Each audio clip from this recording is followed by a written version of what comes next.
Hello everyone, welcome to a little Q&A. In honor of hitting 1K subscribers here on booktube, I wanted to do a little Q&A just to let you guys know a little bit more about me and, you know, just have a good time. So I asked you guys on Instagram and in one of my community posts to ask me questions if you guys had anything you wanted to know about me, bookish related or not. So we're just gonna go through some of the questions and I'm going to answer them and we're just gonna have a little bit of fun. So the first question somebody asked is, where are you from? What do you do for work? So I am originally from Southern California. I was born and raised there and just recently moved away when I was 20, so 2019, and now live in northern Alabama. So I still like to say where I'm from is California because I haven't been here too long and California is just my home. I was literally there for 20 years and absolutely loved it. Yes, California is where I'm from,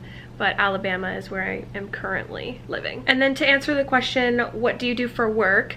I am actually very, very blessed and lucky to not have to have a regular job. I used to deliver pizza and do little bits of odd jobs here and there, but I am very, very thankful that I was able to quit that job and pursue something a little bit more creative like this YouTube channel and content creation in general.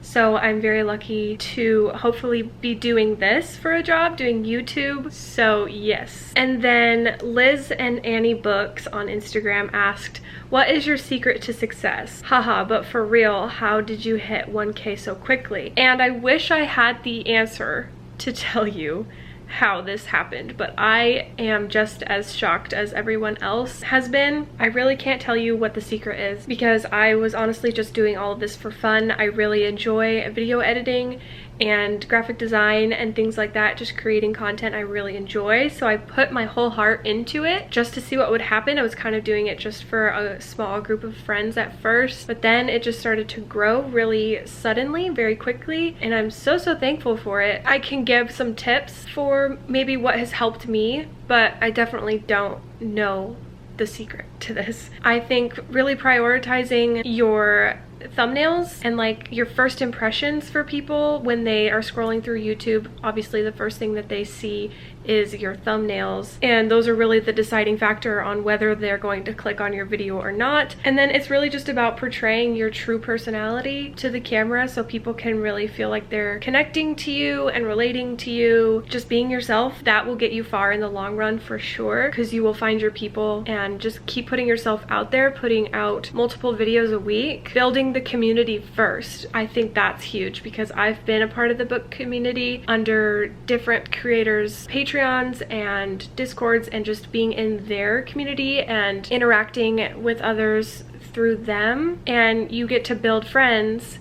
And then everyone is so supportive in the book community. So you really can't go wrong if that's the field of creating you want to focus on, because the best group of people is literally within this community. And I'm so happy that I like found my thing, because trust me, this isn't my first go at, you know, content creation or just like putting myself out there in general. I've had many trial and errors. I'm 22 years old and I'm just now figuring out kind of what I want to do with my life, and hoping that this continues on the path that it's been going, that this will be something I get to do for a very long time. So it's okay if you have setbacks. You know, everyone's different, everyone's growth is different. That should never take away from how you're growing and what it looks like to you and for you. So I would just say don't give up, like keep putting yourself out there. More people will find you that way. And yeah, focus on your thumbnails, focus on your editing and audio quality, just all that kind of stuff. Promoting yourself on all different types of platforms,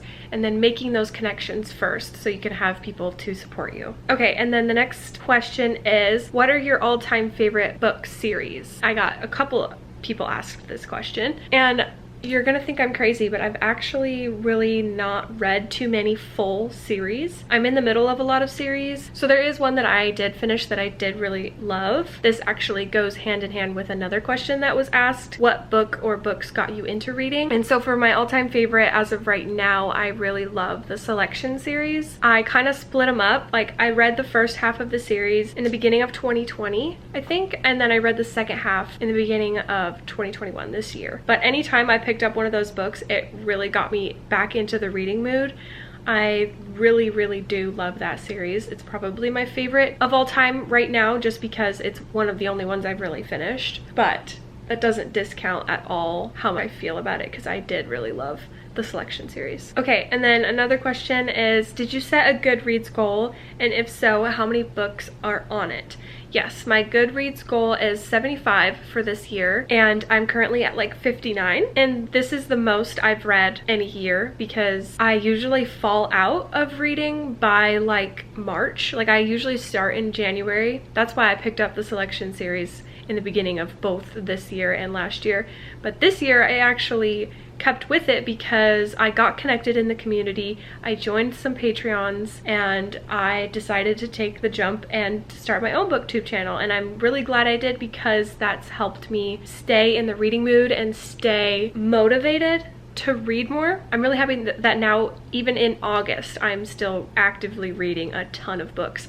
So I definitely think I will hit my Goodreads goal for the first time ever this year, which is 75 books, and then maybe next year even bump it up a little bit. So yes, that's really exciting. And then Victoria asked, is there a book everyone hates but you love? This is a little hard because I don't know if I've read too many like hated books. Because I know Twilight is considered like the #1 hated book series, and I'm currently like reading them and I'm enjoying it, but it's not demanding my attention a lot, so I'm not picking it up as often as I want it to be. I'm also not very far into it to know whether I hate it or not. But I do remember in high school when we had to read Lord of the Flies. I actually really loved that book, and then everyone else in my class didn't love it. Like I feel like I was the only one really invested in the story, and I was not like that at all for any of my high school required reading.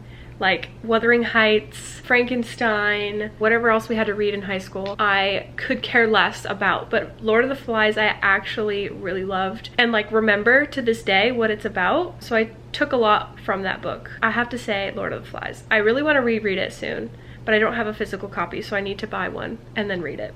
Okay, and then someone asked, how many books do you read in a week and how many do you read in a sprint? So when I'm on sprints and we do like maybe a 30 to 40 minute sprint, I'm pretty consistent with reading about a page a minute. So within those sprints I can read probably 30 or 40 pages. But in a week it really depends. I have some really good weeks, some really bad weeks, but these last couple of weeks I have been really good with my reading and have read a lot. So I think the most I can read in a week, if I'm like really focusing and I'm doing like a weekly vlog where I want to read a certain amount, I could probably read about 4 books, but in general it might take me a whole week to finish like 1 or 2. So it really depends, but I would say I can read anywhere between 1 to 4 books a week. Okay, and then the next question is, what does your husband think about your channel and your reading hobby? Does he read too? So my husband is actually very excited for me. He's very supportive of this channel and like me having my own thing and building my own community. He's really proud of me. Like I said, it's been a long time coming for me to find something that I'm truly passionate about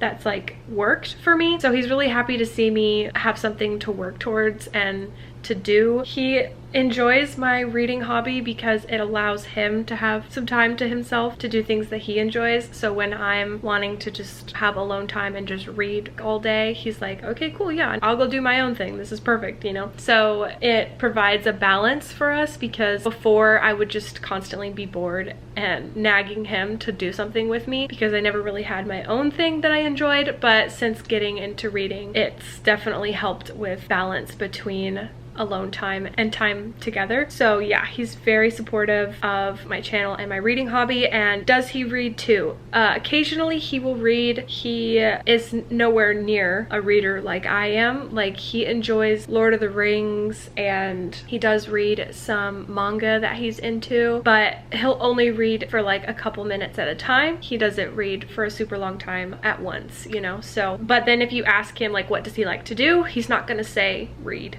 you know? So like he'll read when he wants to read, but he's not really a reader like we are, you know what I mean? Okay, and then Cece has a would you rather question here, and it's, would you rather only read the books you hated ever again or never be able to talk about books again? I would have to not talk about books again because I would hate to only read books that I hate.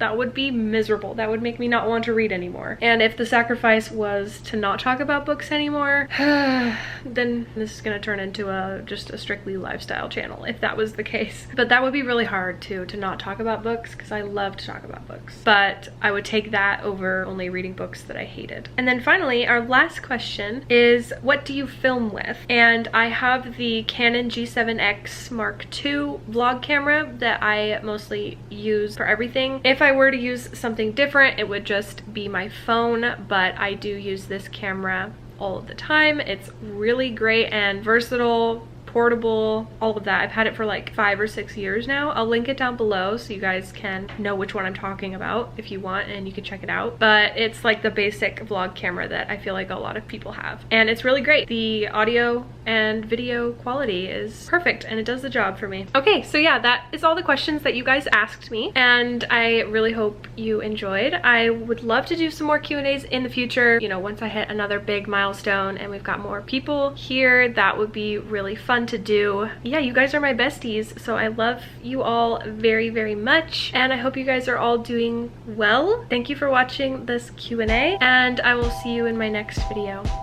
Bye!